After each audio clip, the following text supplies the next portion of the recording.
Welcome to Revolution Against Evolution. I'm your host, Doug Sharp. Co-host Rich Gear here as well. And Doug, you have an interesting topic of discussion today. And I can't say that I disagree with your premise here. It's not like everything I learned in kindergarten. It's a little bit later on when things really develop.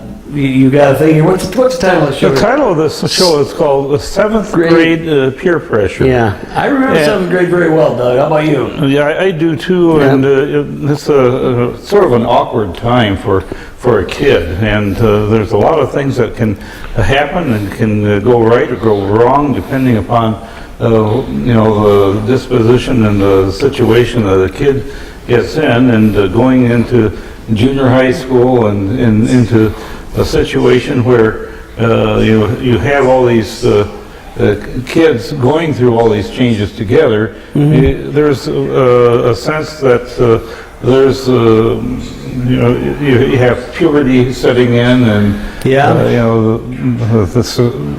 starting to notice the opposite sex, and start noticing the guys, start noticing the girls.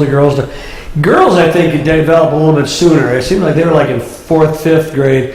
In fact, that's when it's usually that particular period of time. The girls are always taller than the guys for about a year or two. Notice it? Yeah. And then in 7th grade, things start to change again, and the guys start shooting up. But yeah, for young men, that's the time. I can't speak. Obviously, Doug and I are both guys, so we don't know if that's just as awkward for girls as it is for guys. I'm assuming it's probably close, because that's when a lot of peer pressure comes in, Doug. It's when a lot of things start challenging.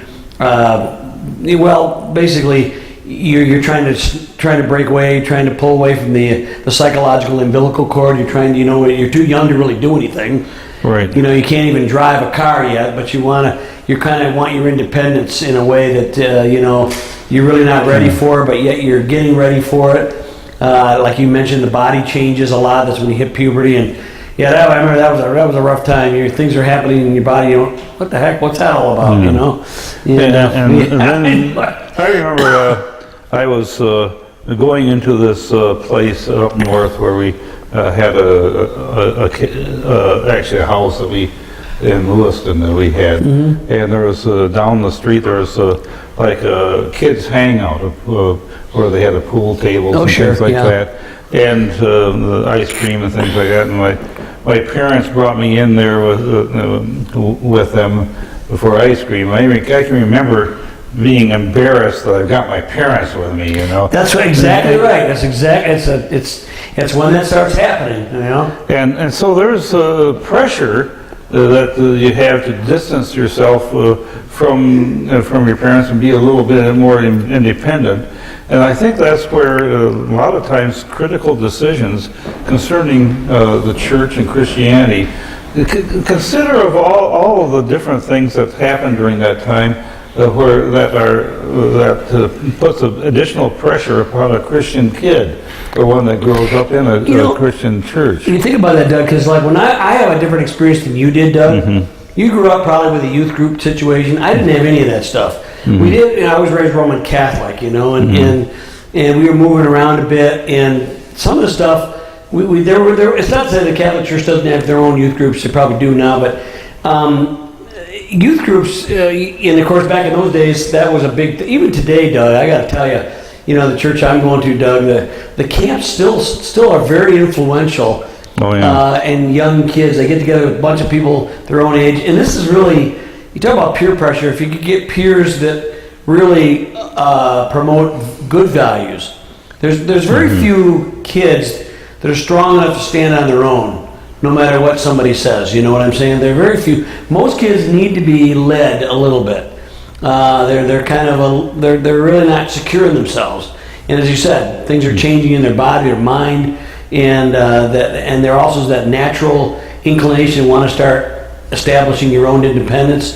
Like you say, you're embarrassed to have your parents with you, when you're in 7th grade. And I remember the time when we were there, and it's like, oh, I'm too old to go trick-or-treating anymore.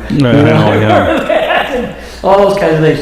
But there really is a more serious, we don't really think about it much. On this show, we don't talk primarily that age group, Doug, because we're dealing with issues that mainly, at least high school and college, get more understanding of these issues, how important they are.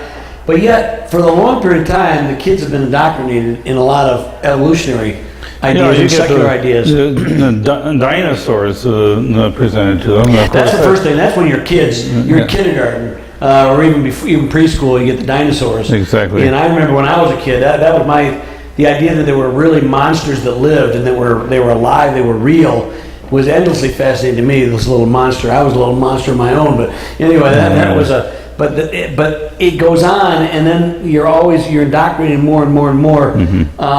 And then, of course, if you got a lot of people in public schools are notorious for this, but you can get into this with Christian schools. I've got people who've gone to Christian schools, and they say some of those places are make you twice the sons of hell, because people don't understand or don't remember or basically choose to ignore what these kids are really going through. Exactly, And it's very difficult for them. They're trying to maintain a sense of I'm strong, I'm independent, I'm secure, when they're none of those things. Right. You know? And I remember, first time that they set me up with a locker at junior high school, and the guy, mine was locker number 1. Oh, great. Easy pickings, right? But the guy right next to me was the most vile guy that I remember, and he every other word out of his mouth was something I had no knowledge of. You know? And I was trying to figure out, well, what is he talking about? And it wasn't until a few years later I figured out what he was actually getting at. You know, This was 7th grade. 7th grade. I remember yeah. when I started hearing certain words, and I went, "Wow, these," and it wasn't very long before I figured out what some of these were, and that was. And I remember, growing up, and it wasn't actually until maybe I realized in high school and college, that the life that I was living with Christian parents was a whole lot different than the lives of the people around me. And I started to realize this, and I said, maybe I've got something pretty good here. And maybe these people who are pressuring me to do all these untoward things are in the wrong here, and I maybe just should stick with what I know here. Yeah, again, I come from a different. You had a brother and a sister, and I had 8 brothers and sisters. Right. So my mom, tried to do the best. My dad was gone a lot. He was on the road a lot, so he wasn't always there. And I don't blame him for that. He was trying to provide for the family. He did the best he could. He did a lot of good. But we were raised in a Catholic environment where really the idea is you go to confession once a week and all your sins are absolved. It really wasn't about you being absolved of anything, of changing your heart or your behavior. And my mom and dad, as I said, when you got 8 brothers and sisters, you got 9 kids total, it wears you out. My mom couldn't keep up with us, and so we had a lot of independent. And we could do a lot of wrong things, especially when you get to 7th grade. Now, most of my stuff was sort of innocuous. It wasn't evil. I'm talking from a human perspective. I'd be blowing up toilets with M80s and, things. I just trying to avoid the principals and, skipping out, of classes, trying to, jumping out the back of the bus windows. Things Doug, I don't think Doug would ever do something like that. Yeah, jumping out a 2nd-story window. I was just a nut job in that regard. I was trying to do stuff. Part of it is I was a small kid. And when you're small, you kind of tend to try to prove yourself. So there's that pressure. That was that dynamic on me as well. But interestingly enough, Doug, in those years, I really didn't.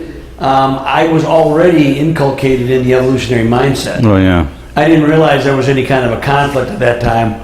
It wasn't until I got to college, actually, Doug, that somebody said, "Well, da da da," and I went, "Oh, I never thought about it." And of course, since then we've really. Your eyes get opened up with the eyes of faith, and you realize, oh my gosh, there's really no compatibility between evolution and Christianity. Not to say that there can't be Christians who are evolutionists. I'm just saying that the doctrine is really antithetical. It is. Yeah. But we live in, and that's the thing too, Doug. When we were growing up, we were coming into what I would call the postmodern age. you still had vestiges of what I would call the earlier time, where antithetical reasoning, if this is true, then the equal and opposite thing cannot be true. Right. But in postmodernism, well, it's all true if you want to believe it. It's only relevant. It's only true as if it's relevant to you or you've experienced it. And you can have contradictory things, mutually contradictory, and be totally fine. I can't imagine what the kids who go through this, but I guess every generation, it's the older generation, always kind of wonders about the next generation, how they get through some of the stuff they do. But God's Spirit, Doug, this is where I have the hope more than anything else. We, on this show, try to remove obstacles to faith. Right. But ultimately, faith is a gift of God. It is. It's one thing that I can't give you faith. I can't produce in you faith. I can totally give you give you reasons to have faith. But ultimately, there's a spiritual regeneration that has to take place. And that happens despite my failures or even the things that I do that are well. And you too, Doug. Mm-hmm. And that's what gives me the hope, Doug, that as long as there is a today, people can enter the province of God. They can enter there through faith and rest in Him. But it's a tough road to hoe. 7th grade there's a lot of challenges. Yeah, I remember, Rich. There was a time where this one kid apparently didn't like me, and he wanted to fight me so bad. Oh yeah. And he then got me in the middle of the hall, and everybody started making the circle around. Yep. And I finally told him, I don't have anything against you. Why do I want to fight you? And and it probably didn't register with the kids around me. He's probably wimping out here, and that's. But there was a time where I did have to defend myself, and I happened to beat the kid up, and it gave me a measure of respect after that. Well, and and that's a tough thing. I mean, Jesus tells you to turn the other cheek and go the second mile, give the tunic if they ask you, give it for a shirt or whatever. And these are very difficult concepts, especially Doug in 7th grade. Oh yeah. And I get back and forth myself. Lord, I don't want to contradict your scriptures because I think you're right, but it's difficult. The Lord knows it's difficult for us as human beings because there is that respect that is given if you stand up for something. Mm-hmm. And basically, if you don't do that, you'll never grow as a man, in this fallen world. Right. Yeah. I mean, I hate to say that, but it's true. I remember a time I've almost never gotten in a fight. But there was one, and the guy was a lot bigger than me, but when I got my temper up, I was a berserker. I had a bad temper, and I said, I may die, but you're going to be wounded for life. Is it worth it?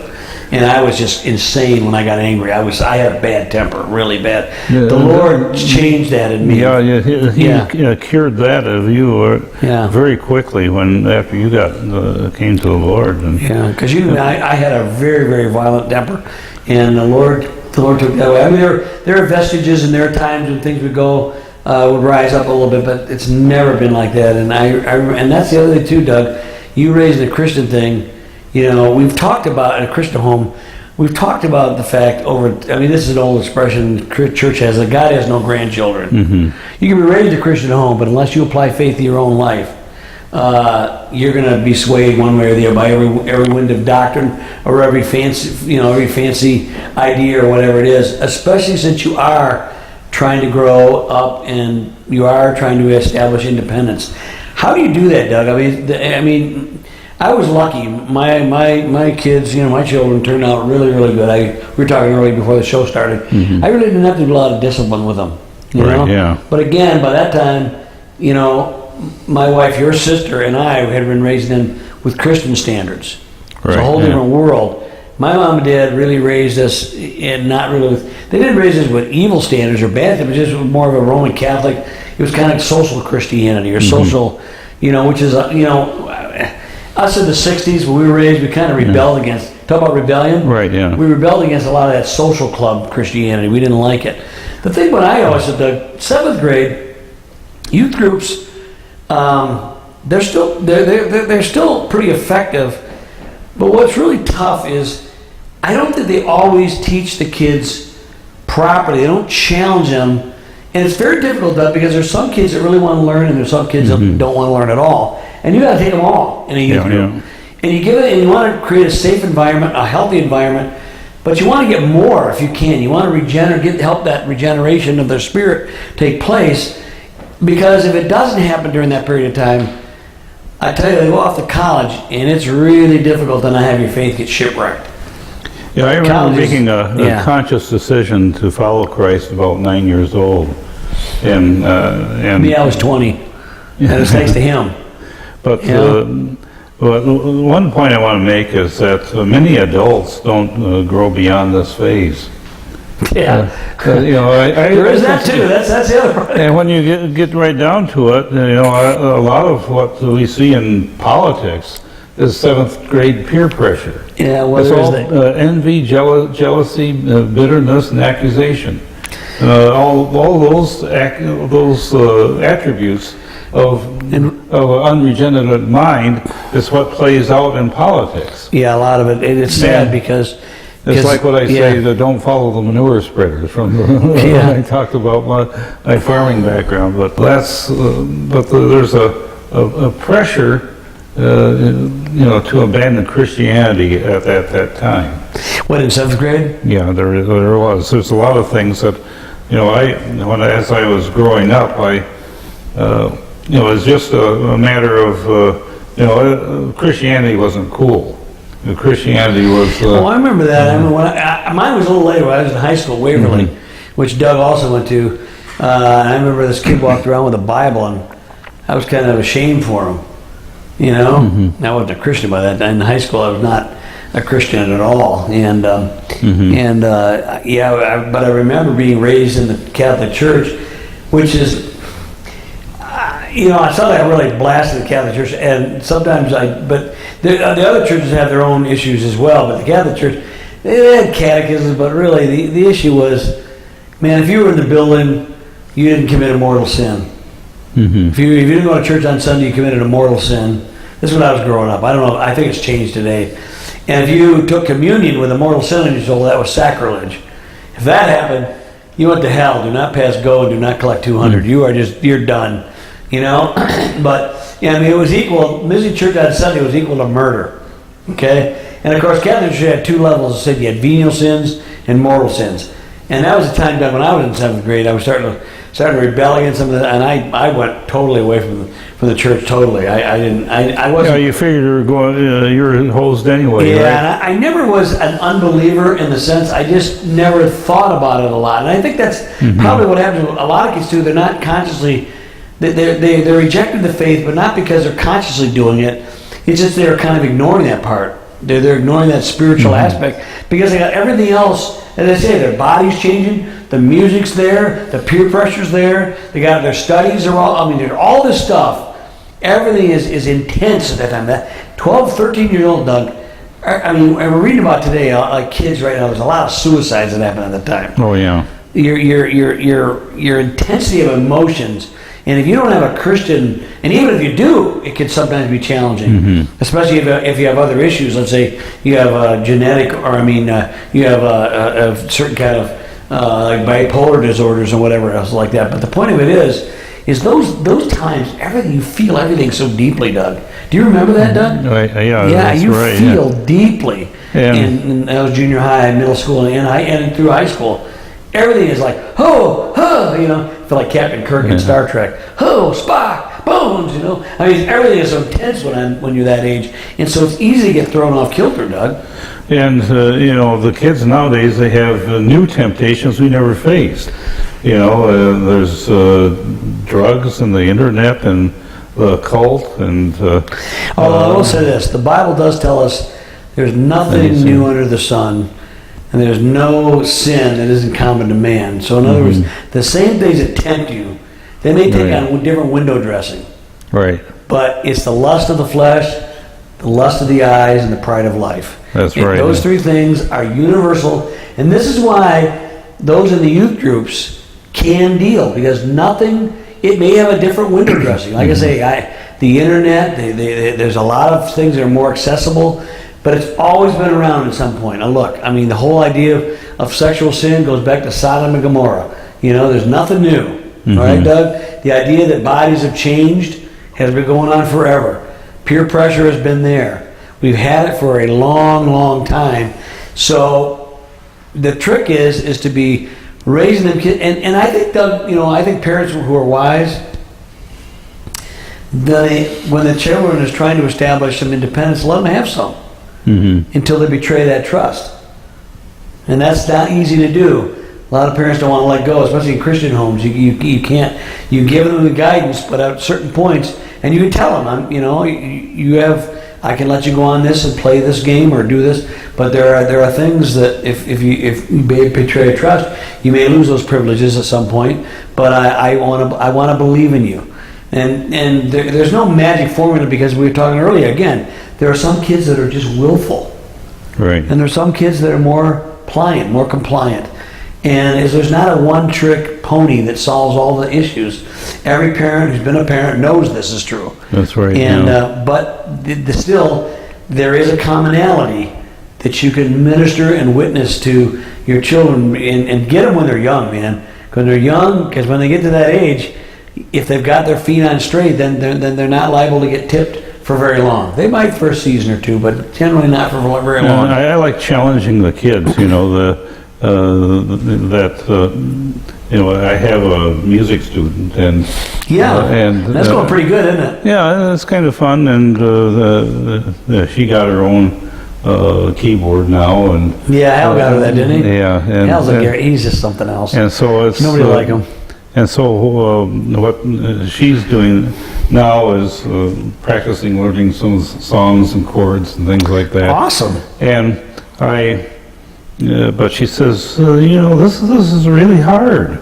And I told her, yes, it is hard, but they don't pay people for doing easy jobs. No, these jobs are the low scale. You got that right. They really are. And nothing worth doing is ever easy.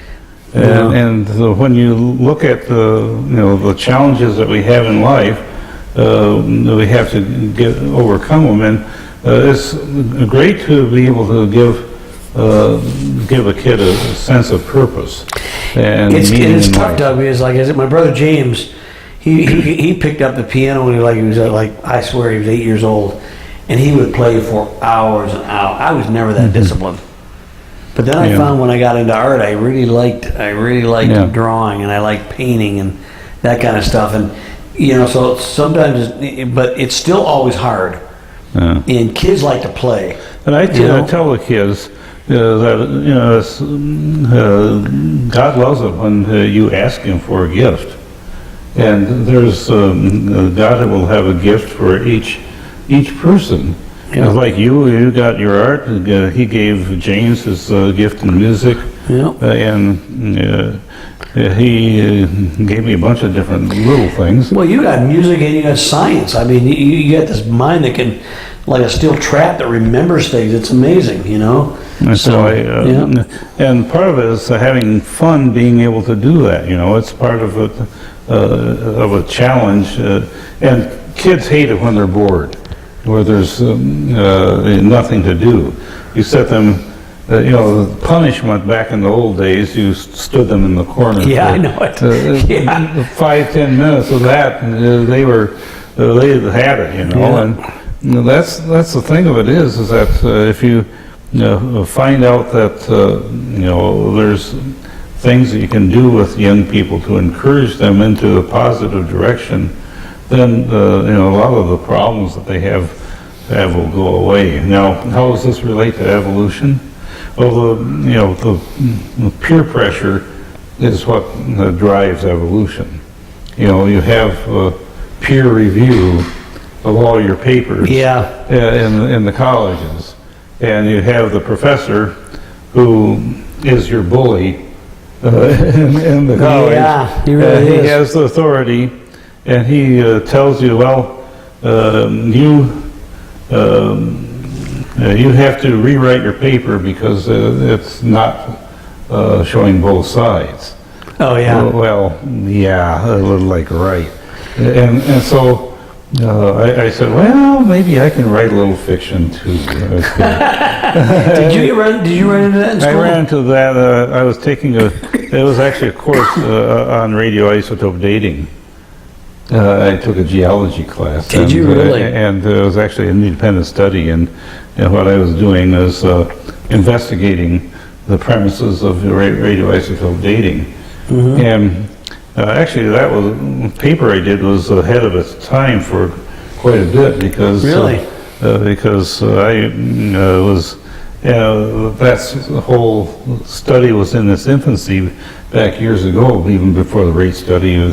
This was back in 1976 Yeah, that I back- took yeah. that class. Well, as I said, we've talked about years ago, that whole ages came out long before radioisotope dating even Right, existed. The Devonian controversy of 1809, they already had all those layers already laid out before there was any evidence for it, Doug, and I think that's fascinating. You know, it is interesting, Doug, but seventh graders, you know, they almost have more energy than they're ready to listen, you know. But you can, but if you get them when they're younger and you raise them up there, they will, you raise them up the way they should go, they will not abandon it. Yeah, you know? and if you teach people to ask questions about certain things and not to, you know, not everything that you get taught in school is gospel. No, my son though was interesting because he come up there, he was the other way around. He hammered some people like this. Now, Dan, these other people have not been taught the way you've been taught. And it's good that you're able to bring this out, but you might want to be just a slightly more gracious in it. You know, you can do it. Not to say you have to back down at all, but I'm saying don't make them feel like they're idiots. Invite them in. And I think that's the real thing that I found out, Doug, when I used to do a youth group a lot and young kids. If you give these kids a measure of respect, a measure of love, a measure of your time, they will listen to you, adults. They will listen to you. And in seventh grade, it's not too late. Right. Every kid is a potential adult. Well, yeah. We're ready to grow up, and we have the opportunity when we serve a kid, you know, to give them some teaching and to do it with respect and give them a little bit of love at the same time. Love the kids. You got to love on them. Yep. Well, we'll see you next time on Revolution Against Evolution. We hope you enjoyed our show.